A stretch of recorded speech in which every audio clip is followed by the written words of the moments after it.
Good morning, students. From the previous lecture, we have started an interesting topic and that is elasticity of demand.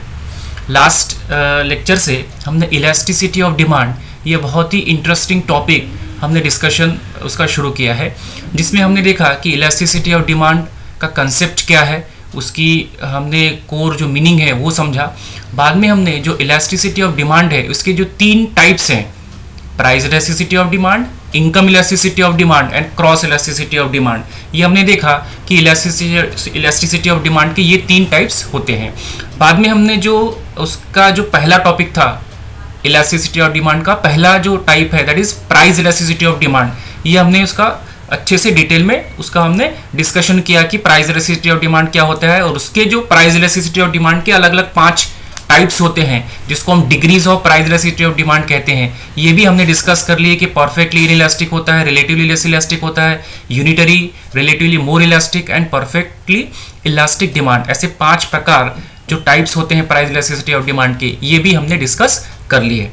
उसके बाद हम आज के lecture से शुरू करेंगे income elasticity of demand. Income elasticity of demand, तो इसके पहले जस्ट पहले लेक्चर में हमने क्या देखा था, इलास्टिसिटी ऑफ डिमांड। इसकी मीनिंग हमने क्या देखा था, it is the responsiveness of demand due to change in some variable. किसी वेरिएबल में चेंज होने की वजह से अगर डिमांड पर फर्क पड़ रहा है, डिमांड पर इफेक्ट हो रहा है, तो उसको हम क्या कहते हैं, इलास्टिसिटी ऑफ डिमांड। फिर हमने देखा कि वो वेरिएबल अगर प्राइस है, मतलब प्राइस की वजह से अगर डिमांड पे फर्क पड़ रहा होगा तो उसको हम क्या कहते हैं, प्राइस इलास्टिसिटी ऑफ डिमांड। वैसे ही अगर इनकम की वजह से डिमांड एक्सपांड हो रही होगी, मतलब बढ़ रही होगी, या कॉन्ट्रैक्ट मतलब कम हो रही होगी, इस प्रकार की स्थिति अगर है कि डिमांड पर जो इफेक्ट हो रहा है वो कंज्यूमर की इनकम की वजह से हो रहा होगा, तो उसको हम क्या कहेंगे, इनकम इलास्टिसिटी ऑफ डिमांड। मतलब अगर उसको डिफाइन करना है तो कैसे करेंगे, income elasticity of demand is the sensitivity of demand. Sensitivity of demand का मतलब डिमांड एक्सपांड होना मतलब बढ़ना, कॉन्ट्रैक्ट होना मतलब कम होना, तो उसी को क्या कहते हैं, सेंसिटिविटी ऑफ डिमांड या रिस्पॉन्सिवनेस ऑफ डिमांड भी कहते हैं। तो income elasticity of demand is the sensitivity of demand due to change in income of the consumer. मतलब कंज्यूमर की इनकम की वजह से डिमांड पर जो फर्क पड़ रहा है, डिमांड की जो सेंसिटिविटी है, उसको क्या कहते हैं, इनकम इलास्टिसिटी ऑफ डिमांड।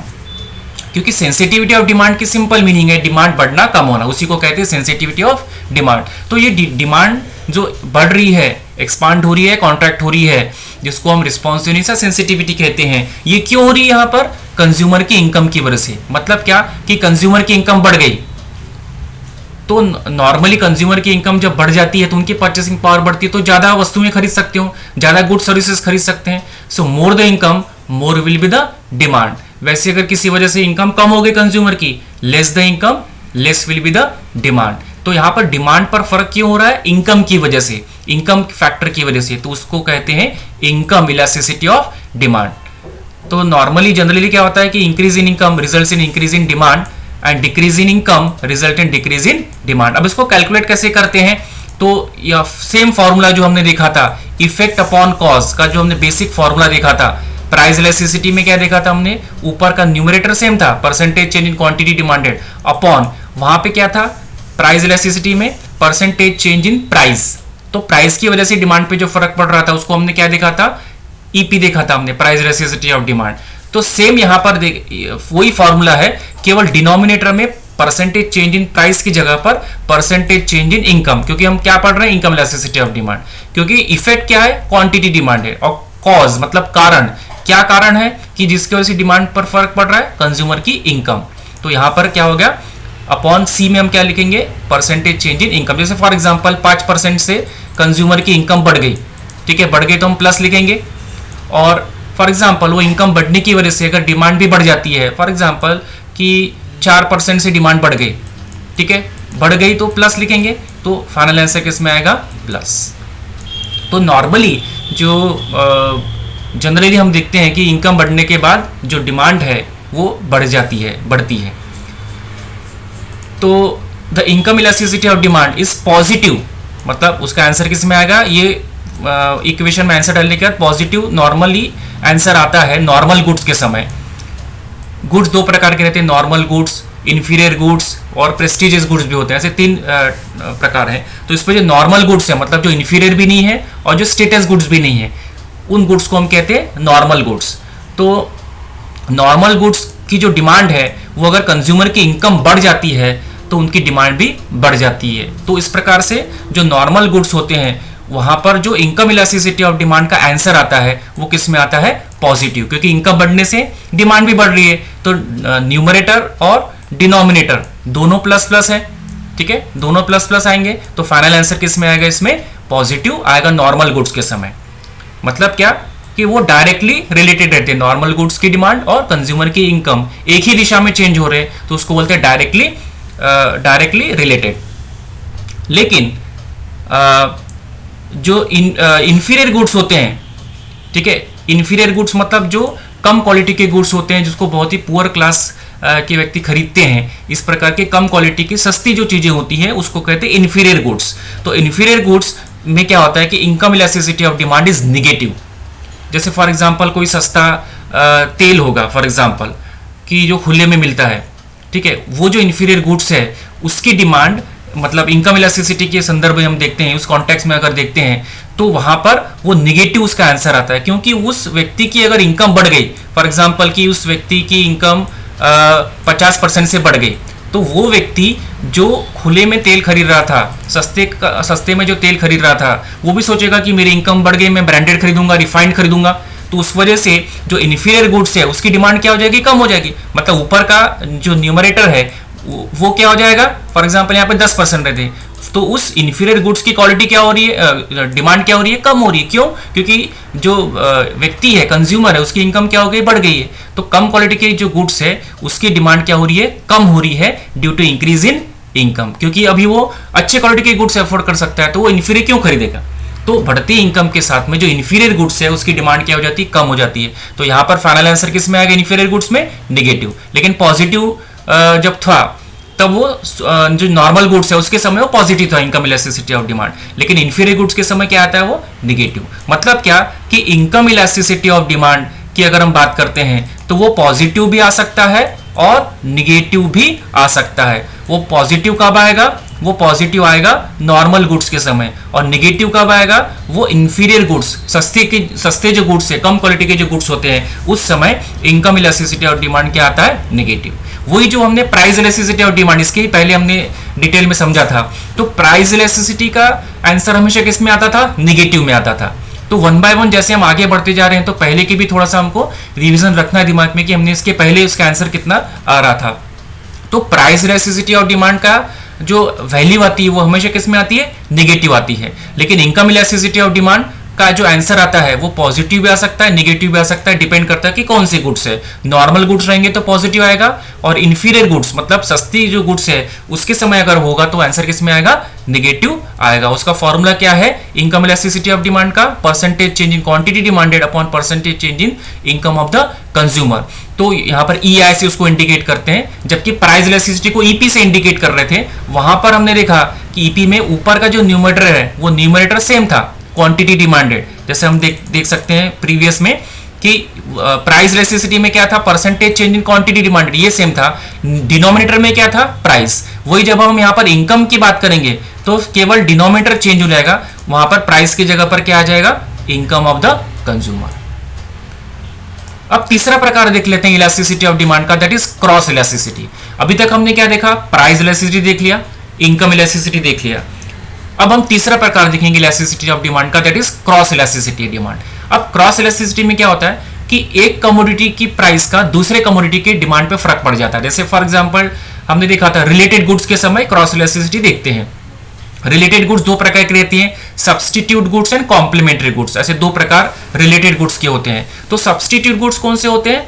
जो दो गुड्स एक समान होते हैं और जहां पर दो में से हम जनरली एक का कंजम्पशन करते हैं। जैसे for example tea and coffee, normally कोई व्यक्ति या तो टी लेता है या तो कॉफी लेता है, या पेप्सी एंड कोक, ठीक है, ऐसे दो कोल्ड ड्रिंक है। नॉर्मली दो गुड्स में से हम एक का कंजम्पशन करते हैं, एक को दूसरे के साथ में सब्स्टिट्यूट करते हैं, तो उन गुड्स को कहते हैं सब्स्टिट्यूट गुड्स।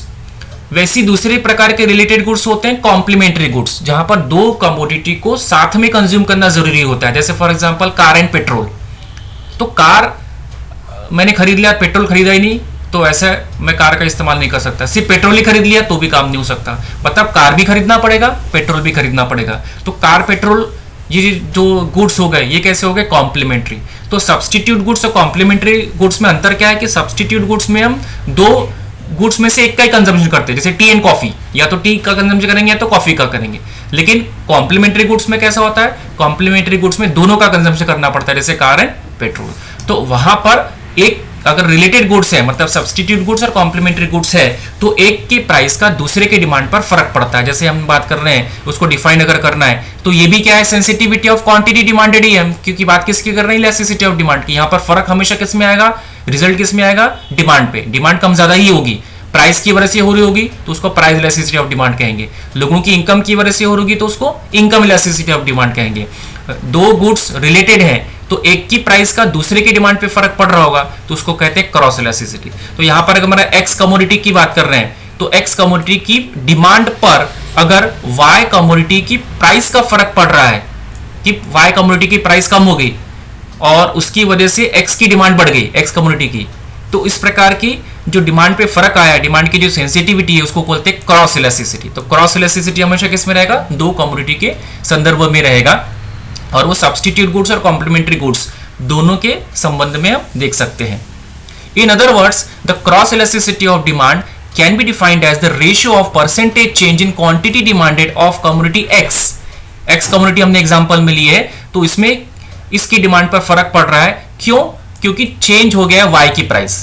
जैसे चाय और कॉफी, तो कॉफी अगर बहुत महंगी हो गई, कॉफी की प्राइस चेंज हो गई तो चाय की डिमांड पे फर्क पड़ जाएगा। कॉफी अगर बहुत महंगी हो जाए तो कॉफी पीने वाले किस में शिफ्ट हो सकते हैं, चाय पीने में चाय पे शिफ्ट हो सकते हैं। तो प्राइस किसकी चेंज हुई, कॉफी की, लेकिन डिमांड किस पर फर्क पड़ा, डिमांड के, चाय की डिमांड पर। तो इस प्रकार के इलास्टिसिटी को कहते हैं क्रॉस इलास्टिसिटी ऑफ डिमांड। इसको हम कैसे ये कर सकते हैं, कैलकुलेट कर सकते हैं, percentage change in quantity demanded of X commodity upon percentage change in quantity of Y. यहां भी कॉज और इफेक्ट का ही है, यहां पर इफेक्ट हम एक कमोडिटी का देख रहे हैं और कॉज मतलब कारण क्या है, वाई की प्राइस। तो वाई की प्राइस का एक्स की डिमांड पे क्या फर्क पड़ रहा है, इसको कहते हैं ईसी या cross elasticity of demand. If the two commodities are substitute, अगर दो कमोडिटी एक दूसरे को सब्स्टिट्यूट है, जैसे for example tea and coffee, तो वहां पर आंसर किस में आएगा, पॉजिटिव। जैसे चाय और कॉफी की हम बात कर रहे हैं, तो चाय की प्राइस अगर बढ़ गई फॉर एग्जांपल, या कॉफी की प्राइस अगर बढ़ गई, फॉर एग्जांपल कॉफी की प्राइस 50% से बढ़ गई, ठीक है, जो 20 रुपए का कप आ रहा था कॉफी का, अभी वो 40 रुपए का हो गया, तो नेचुरली कॉफी पीने वाले लोग शायद अफोर्ड नहीं कर पाएंगे, तो किस में शिफ्ट हो सकते हैं, चाय पे शिफ्ट हो सकते हैं। तो ऊपर चाय की डिमांड क्या हो जाएगी उसमें, फॉर एग्जांपल 20% की क्या हो गई, डिमांड बढ़ गई, तो यहाँ पे चेंज क्या हो गया, कॉफी की प्राइस बढ़ गई, लेकिन उसकी वजह से क्या हो गया, चाय की डिमांड बढ़ गई, दोनों प्लस प्लस, तो फाइनल किस में आएगा यहाँ पर, पॉजिटिव। क्यों, क्योंकि चाय कॉफी क्या है, सब्स्टिट्यूट। तो अगर सब्स्टिट्यूट गुड्स हैं तो जो क्रॉस इलास्टिसिटी ऑफ डिमांड है उसका आंसर किस में आएगा, पॉजिटिव, जैसे चाय एंड कॉफी।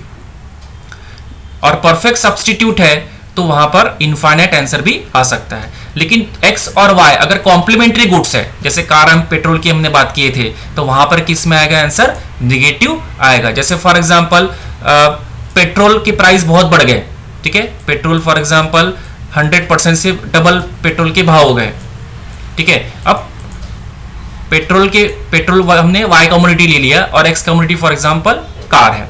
अब पेट्रोल महंगा हो गया तो पेट्रोल लोग खरीद नहीं पाएंगे, तो नेचुरली है कार की डिमांड क्या हो जाएगी, कम हो जाएगी, कार कम बिकेंगे, क्योंकि कार खरीदने वाले सोचेंगे हम पेट्रोल डालने के लिए अगर पैसे नहीं तो कार खरीद के क्या खरीदेंगे, मतलब कार की डिमांड क्या हो गई यहाँ पर, फॉर एग्जांपल 10% से कम हो गई, तो फाइनल आंसर किस में आएगा, नेगेटिव। क्यों, क्योंकि यहाँ पर पेट्रोल और कार ये क्या है, एक दूसरे को कॉम्प्लीमेंट्री गुड्स हैं, तो एक की प्राइस बढ़ जाती है तो दूसरे की डिमांड यहाँ पर कम हो गई है, तो वहां पर फाइनल आंसर किस में आएगा, नेगेटिव। तो cross elasticity of demand positive आ सकता है कब, सब्स्टिट्यूट गुड्स के समय, नेगेटिव कब आएगा, कॉम्प्लीमेंट्री गुड्स के समय। लेकिन दो कमोडिटी अगर टोटली अनरिलेटेड है, एक दूसरे के साथ में कोई संबंध नहीं है, तो फाइनल आंसर किस में आएगा, 0 भी आ सकता है।